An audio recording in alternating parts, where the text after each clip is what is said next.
வந்து விடிந்தும் விடியாத காலை பொழுதாக விளைந்த கலை அன்னமே. நதியில் விளையாடி கொடியின் தலை சீவி நடந்த இளம் தென்றலே. வளர்பொதிகை மலை தோன்றி மதுரை நகர் கண்டு பொலிந்த தமிழ் மன்றமே.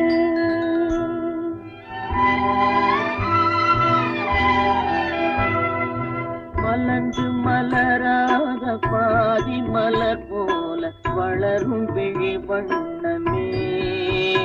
வந்து விடிந்தும் விடியாத காலை பொழுதாக விளைந்த கலை அன்னமே. நதியில்